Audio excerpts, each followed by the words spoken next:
Bismillahirrahmanirrahim. Assalamualaikum warahmatullahi wabarakatuh. Ketemu lagi dengan saya Akbar Zainuddin.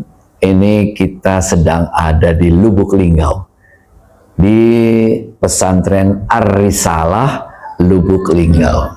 Kita akan tayang di dua channel ini, di channel FPA Gontor dan juga Ar-Risalah TV.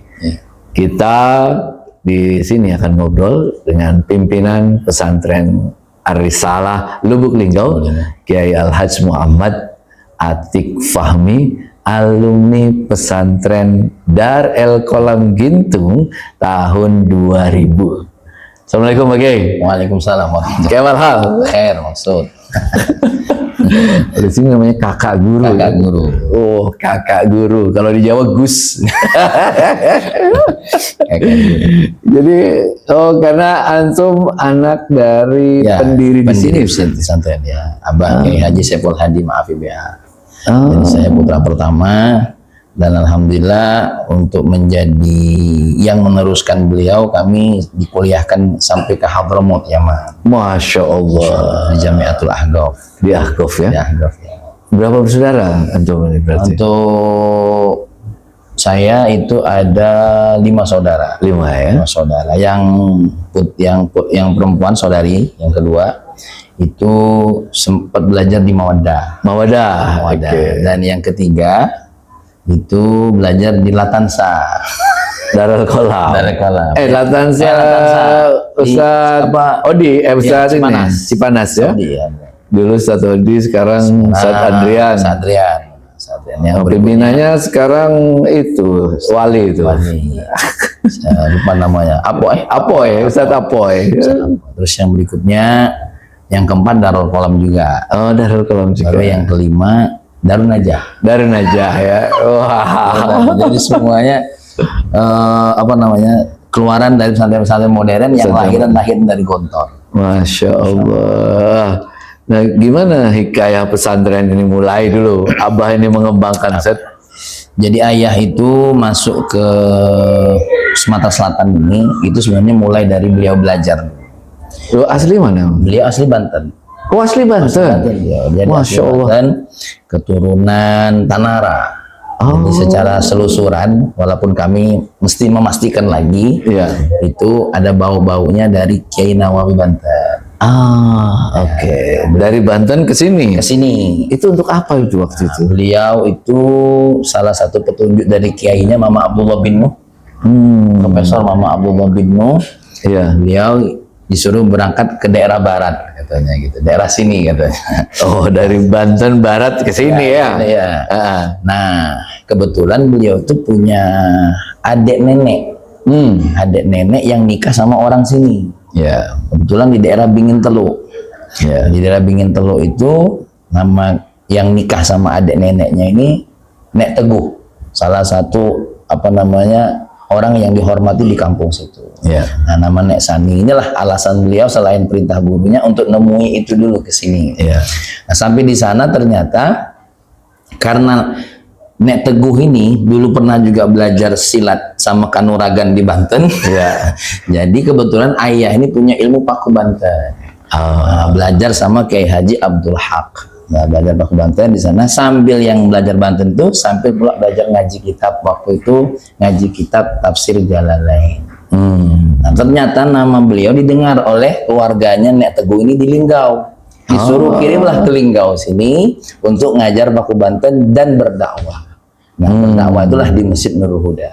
Singkat-singkatnya, beliau alhamdulillah diterima masyarakat di sini sampai ada orang yang mewakafkan tanah. Pesantren pertama itulah pesantren Mazra'illah. Bukan yang di sini dulu. Bukan yang di sini dulu ya. Mazra'illah. Berapa kilo dari sini itu? 1 kilo. Oh, 1 kilo dari sini ya. Nah, itu singkatan dari Bapak Haji Masaris dan istrinya. Nama istrinya itu saya lupa namanya, itu Mazra'illah. Nah, setelah beberapa tahun di tahun 90-an beliau membangunlah pesantren ini. Yang tadinya pesantren ini pengen beliau tirukan kepada Latansa, karena anak yang ketiga beliau belajar di Latansa lebih mendekati kepada SMP dan SMP. Ya. Yang lahir pertama kali sekolahnya adalah SMP di sini. SMP dulu ya? SMP dulu. Mulai SMP dulu. Nah itulah santri pertama yang lulusan pertama, adik saya yang tadi sekolah di Latansa. Nah, jadi dia SMP di sini, SMA-nya di sana.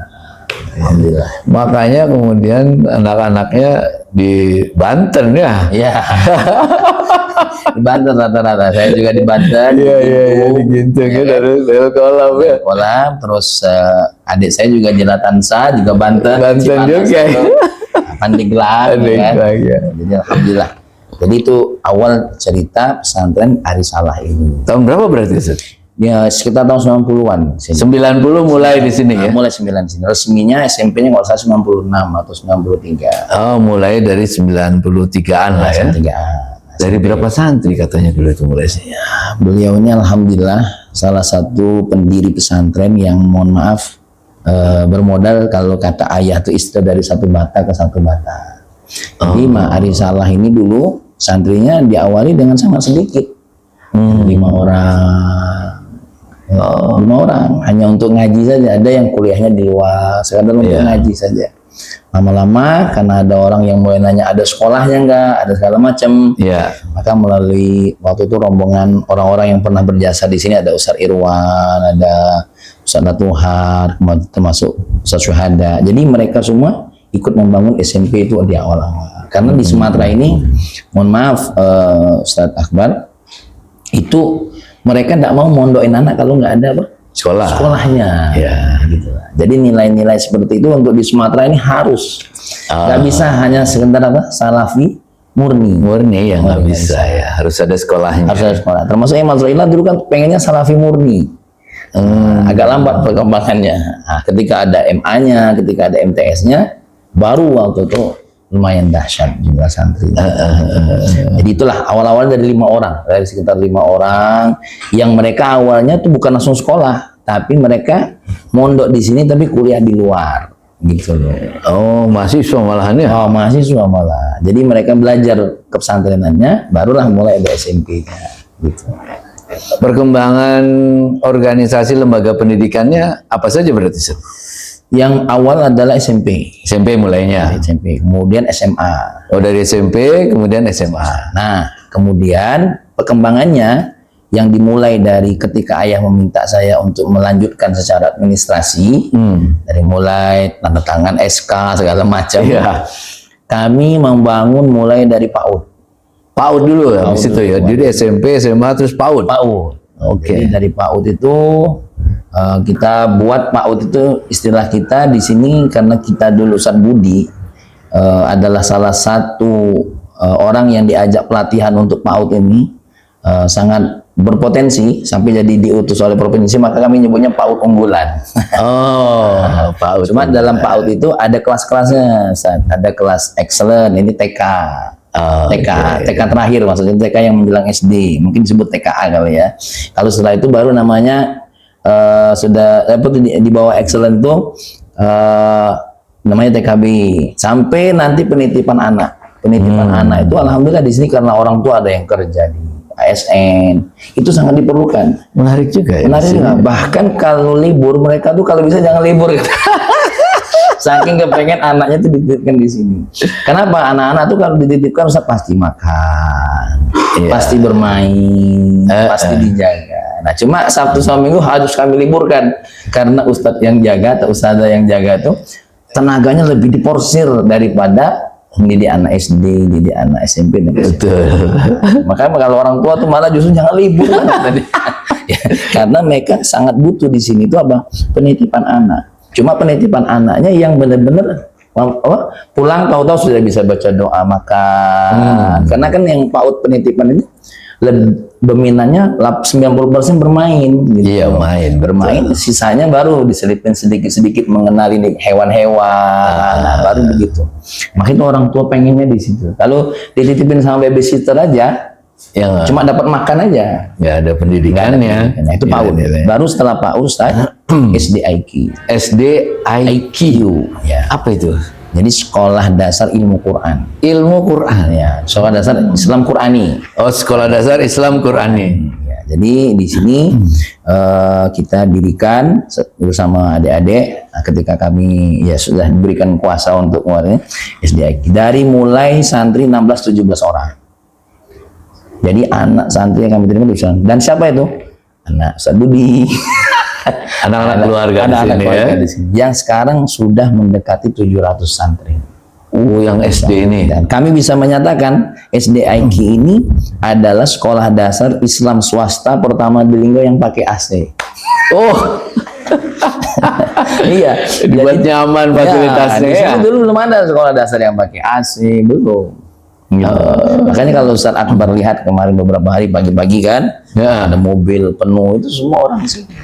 Dan alhamdulillah santri-santri kita yang lulusan itu pertama itu ada yang sudah kuliah di Mesir, yang dari SDIQ. SDIQ ini. Dari SD. Nah di sini ya alhamdulillah SDIQ itu ternyata sangat diperlukan juga oleh masyarakat. Oleh sangat masyarakat. Kenapa? Karena memang tidak semua orang tua itu punya kesempatan untuk ngajari Al-Quran. Apalagi sampai menghafal bagian daripada Al-Quran. Jangankan 5 juz, untuk juz amma saja kan susah. Iya, betul. Satu waktu nggak ada, ya kan? Nah ternyata kita sangat dibutuhkan. Nah dari sinilah muncul mulai ada sekolah SD Islam yang lainnya. Gitu. Oh, mengikuti Mengikuti pola-pola. pola-pola. Berarti mereka itu full day school ya, Bro? Full day school bisa dikatakan seperti itu. Berjenjang. Kalau untuk kelas 1 di bulan-bulan pertama tidak langsung. Tidak langsung sampai asar, gitu ya? Tidak. Tapi kalau yang sudah kelas sudah beberapa bulan, mereka sudah terlatih, baru sampai asar, sampai menjelang asar dan segala macam. Yang pesantren, Ustaz. Ya. Berarti kan SMP, SMA secara formal. Secara formal. Ini kan banyak sekali pesantren Banyak. modern, Ustaz. Apa yang ingin ditonjolkan, diunggulkan dari Arisalah ini, Ustaz? Ya. Memang kami sempat kesulitan apa yang harus ditonjolkan. Iya. Karena kita ini kan generasi baru, generasi yang sudah banyak pesantren-pesantren pendahulu kita yang Masya Allah memiliki ciri khas masing-masing. Ya. gontor dengan bahasanya, Iya, ya kan? betul. Kemudian ya pesantren salaf Lirboyo dengan baca kitabnya. Ya. Maka kami juga sempat bingung awalnya gimana ini kan. Karena beberapa tahun tuh ya. merubah apa yang perlu diambil dari anak-anak, ya kan? Nah akhirnya kita bertemu dengan orang yang memberikan petunjuk pada kita menjadi pesantren yang multiple intelligence. Nah, yang kita melayani semua keinginan siswa. Ya. Itu yang ingin kita bangun dulu. Maka dari situ lahirlah program-program takhusus. Ada takhusus kitab, Ya. ada takhusus tahfiz Quran. Kayak semacam ekskul ya. Iya, tapi dia bukan ekskul, tapi memang takhusus. Memang takhusus ya. Takhusus. Ada program. Ada program. Kayak program studi lah ya. Iya. Yang alhamdulillah dalam waktu 1 tahun yang khusus hafal Quran itu kita sudah melahirkan anak-anak yang hafal 30 juz. Bukan cuma 5 juz enggak, tapi setorannya sudah 30 juz. Bahkan ada yang mungkin juga 30 juz. Jadi kan hafal Quran itu ada 2 kategori. Ada menghafalnya setorannya 30 juz, Ya. ada mutkinnya. Gitu. Mutkin itu artinya dia ketika dites satu duduk itu 30 juz dia bisa setor. Ya. Nah, itu targetnya. Jadi kita seperti itu lahir. Nah, berikutnya ada takhusus kita. Sampai kita juara di Jawa, bayangkanlah. Kita orang Sumatera kok bisa Jawa di Madura, juara 1 lagi. Nah, dengan program Iktisyaf kita kerjasama dengan salah satu pesantren yang ada di Madura, dilahirkan seperti itu. Karena gini, Ustaz, Sumatera ini kan kompleks. Ya, supaya kenapa kami tidak tekankan satu titik. Motivasi orang Sumatera itu untuk mondok.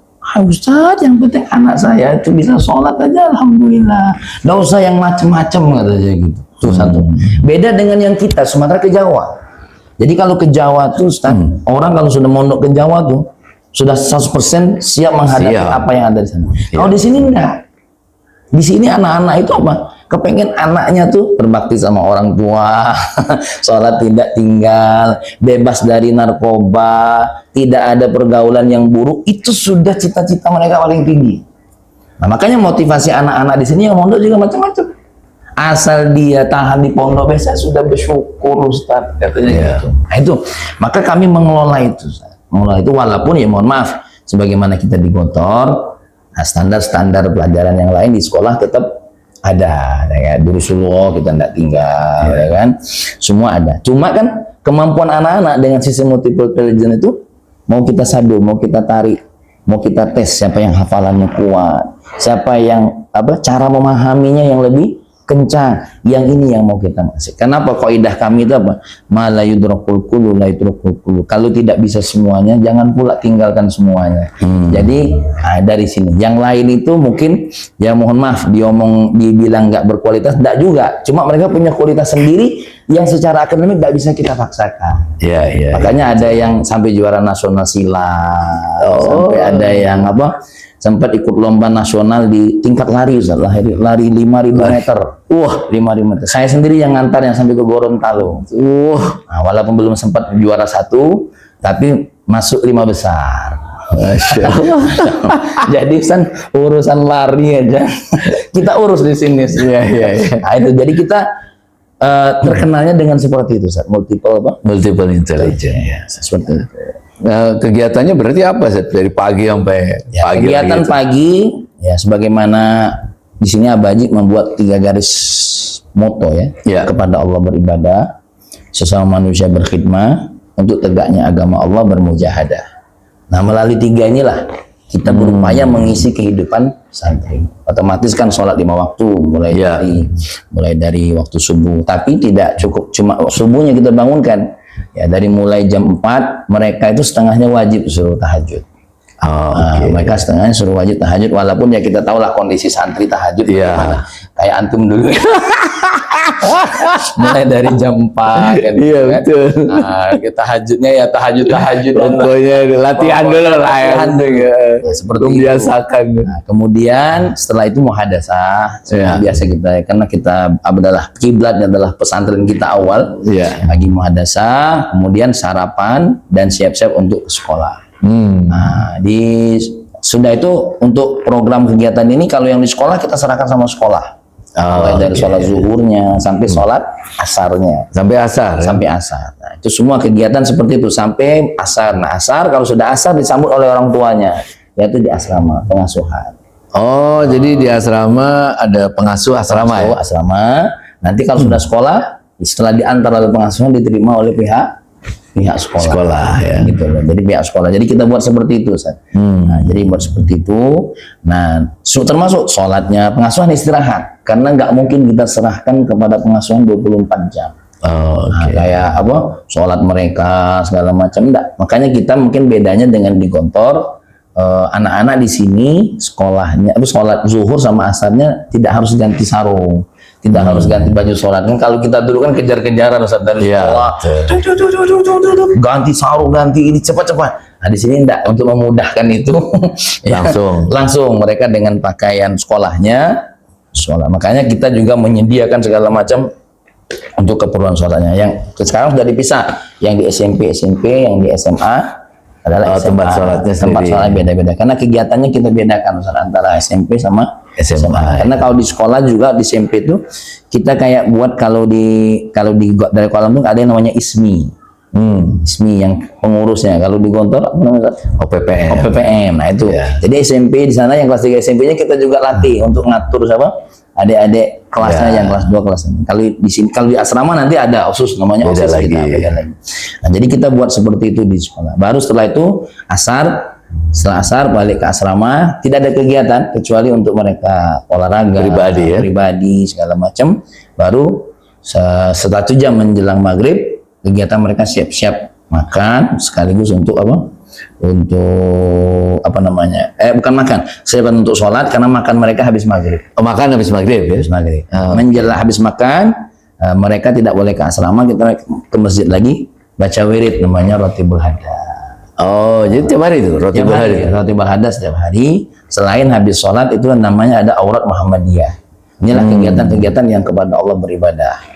Nah, terus yang terkait dengan sesama manusia berkhidmat, ya macam-macam, kebersihan, ya. Terus apa lagi, kegiatan mereka tuh ada yang bertugas mengawasi listrik, mesin air, ada petugasnya. Kemudian yang bersihkan dapur, ada piket-piketnya. Terus ada yang bulis, membersihkan sampah yang terkumpul di depan asrama. Itu ke tempat sampah pembakaran kita ada. Jadi kita tidak semuanya dikerjakan oleh pekerja. Ada sebagian yang jadi yang bekerja itu santri, mereka bekerja ini bersihkannya, Ustaz, dari pagi, karena pagi santri sangat sempit waktunya. Iya, nggak sempet. Nggak sempet. Makanya yang pagi kita buat pakai bekerja. Tapi kalau yang kumpulan sampah malam, yang dari siang yang mereka, nanti ada santri yang setiap sore mereka bekerja. Dan alhamdulillah santri walaupun mungkin ya awal-awalnya itu berat bagi mereka. Justru santri itu yang dicari bukan ke masjid, mengut sampah. Antum kan dulu gitu Biasa itu. Kalau udah suruh bully semangat banget. Semangat banget. Bahkan kalau ada yang berhalangan mendaftarkan diri biasa yang ganti. Dapat tasreh. Ya dapat tasreh. Kalau sudah dapat tasreh itu kan masya Allah. Nah itu itulah bentuk apa sesama manusia untuk apa berkhidmat. Nah yang untuk kepada Allah bermujahadah, untuk tegaknya agama Allah bermujahadah di kelas-kelas besar kita ada program KKD. Ustaz. Apa itu? Kegiatan Khuruj Dakwah. Khuruj dakwah. Ya kan kalau Ke masyarakat berarti. ke masyarakat terjun. Jadi anak-anak santri kita yang 3 MA, 3 SMA itu saat dididiknya amaliyat tadrisnya tidak di dalam. Mereka di kelas 6 yang ada di SD luar atau kelas 3 SMP yang ada di luar. Nah, jadi praktek terjun langsung. Karena kan gini, kami ini tidak seperti Gontor Ustaz, ya, tidak juga seperti pesantren Jawa lainnya yang bisa mematahkan kehendak orang tuanya untuk bisa mengabdi 1 tahun, segala Iya, macam. betul. Nah, maka bentuk pengabdian kami juga seperti itu. Makanya kan kadang-kadang kita perlu juga membaca kondisi lokal gitu, tentang orang tua, tentang segala macam. Nah, tapi poinnya jangan hilang gitu loh. Amaliyat tadrisnya jangan hilang gitu loh. Kemudian terjun menerima perintahnya juga jangan hilang. Ya, maka kami pola seperti itu. Maka kita terima kasih pada kiai-kiai kita yang meletakkan lah ya. Jadi terharu saya mau nyebut namanya, meletakkan nilai-nilai di mana kita tuh semangat didik santri.